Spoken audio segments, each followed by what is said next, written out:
He's charged with count 57,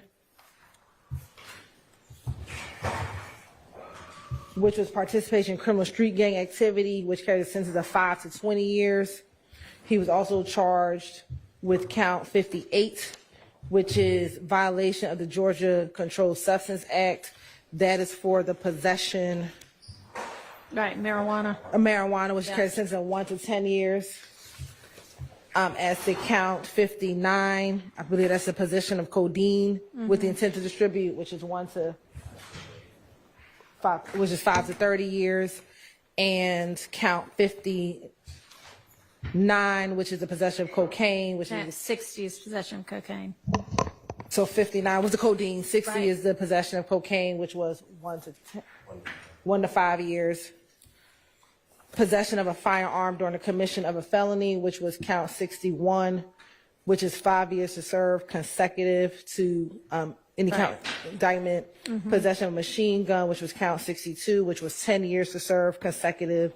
And then he was charged with count 63, which is possession of a firearm by a convicted felon pursuant to 1611-133. I know my math isn't the best, but that's life plus some years. The state's recommendation, Your Honor, was for Mr. Kendrick to plead to count 1, conspiracy to violate the Racketeer Influence and Corrupt Organizations Act, which was 20 to serve 15. Count 2, the murder reduced to voluntary manslaughter, 20 years to serve 15. 20 years to serve 15. And then to the gang count 57, also 20 years to serve 15, all to run concurrent, and the state was willing to null pros all the other counts in the indictment. All right. And Mr. Kendrick and the attorneys associated with you, I want to make sure that y'all know that unlike what happened with Mr. Williams,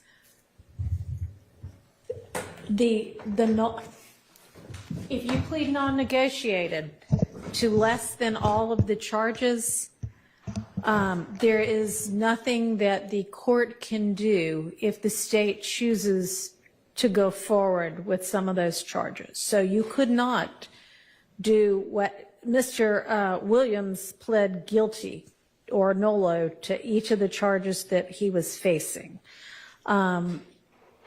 You cannot say, well, I'd like to plead guilty to count 1 and I'd like to plead to the reduced charge on count 2, and then I'd like to just skip the rest of them, because the state can say, well, we're not skipping the rest of them, we're still going to try you for the rest of them. And the state can also say, we're not okay with letting you plead to voluntary manslaughter unless you abide by the terms of the agreement. We're going to go forward with the murder trial. So I know that Mr. Weinstein, you and Mr. Apt and everybody else who's been helping know that, but because things seem to have worked out sort of beneficially for some of these other people who have already pled, y'all might think, oh, well, gosh, can't we do something better than that? Given what you're facing, they hold a lot of the cards, and a lot of it is outside of the ability of this court to change. Okay? All right. We understand that, Your Honor. Thank you for advising us of that. All right. Mr. Stillwell is facing. Your Honor, Mr. Stillwell is also looking at count 1, which the conspiracy to violate the Racketeer Influence and Corrupt Organizations Act, which is 5 to 20 years. He is facing 2 counts of murder for count 2 and count 49, which each carries a sentence of life imprisonment. He's also charged with count 50 of this indictment, Your Honor, which is participation in criminal street gang activity, which carries a sentence of 5 to 20 years. He's also charged with count 51, participation in criminal street gang activity, also a sentence of 5 to 20 years. Count 52, possession of a firearm by a convicted felon previously convicted under 1611-133, which is 15 years consecutive to any count in the indictment. 54, possession of a firearm during the commission of a felony, which is 5 years to serve consecutive.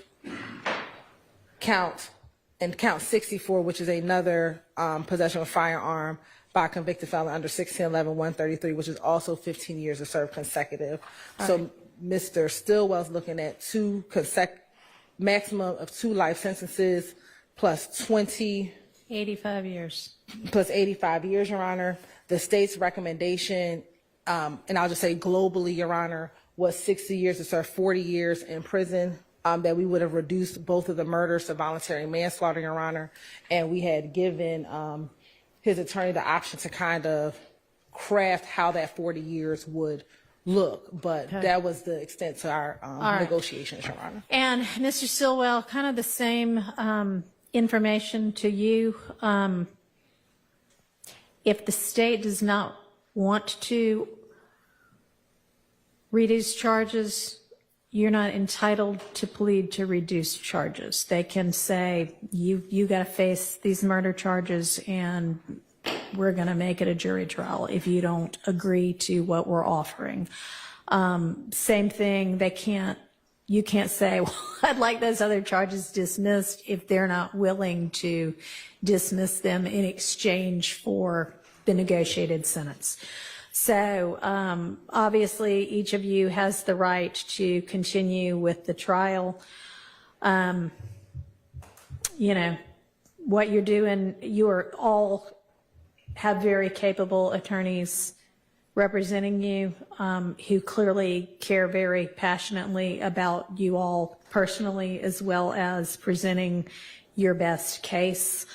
But it's ultimately going to be up to the jury, and you cannot know what any jury is going to do. And they may say, I don't believe a single bit of this beyond a reasonable doubt. Y'all are both walking.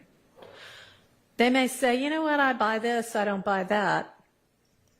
I'm convicting you of 4 of the 5 or 4 of the 8 charges. You're still then going to face sentencing. They may convict you of everything. And if you are convicted of everything, Mr. Stillwell, you're facing 2 life sentences plus 85 years on top of that, as opposed to 40 years to serve with parole as a possibility. And Mr. Kendrick, you are facing life plus, I think I added up 115 years instead of 20 to serve 15. So it's just something to think about. And I mean, it's already past 5 o'clock. So are y'all going to leave the offer open until you have withdrawn the offer before you even put it on the record to? We communicated this to them last night, but they did not accept it. That we would have withdrawn the offer. All right, well, given that the state spent the entire day negotiating Mr. Williams' plea, ultimately unsuccessfully, I don't know if either Mr. Weinstein or Mr. Sharp would have been able to negotiate with you during today. They would have, no one, we didn't have any communication from Mr. Weinstein or Mr. And they rejected the offer. Okay. I did have communication with Mr. Abate today. I attempted to have communications with the DA last Tuesday morning, but she failed to show up for our meeting. Any chance y'all might leave it open until 9 o'clock tomorrow? Your Honor, I'll consult with the DA, and if she wishes to read. Okay. I mean, I have no idea whether they'd want to keep it, but I haven't, we haven't put it on the record, and I haven't ensured myself as the court that they understood what the potential sentences were up until just now. So I would appreciate it if she would, so that they have the opportunity, having heard from the court, to talk to their attorneys. And they may still say that we're good, we're going forward, but. We'll consult with the district attorney, but as a. Okay. So in the event that it is no longer open to you or that you decide to reject it anyway, I plan to start the trial again Monday morning. I'm going to have the jury be here at 9. I'm going to have us be here at 8:30. We're back to getting no sleep. So I'll see y'all at 8:30 regardless. Okay. Now court is adjourned.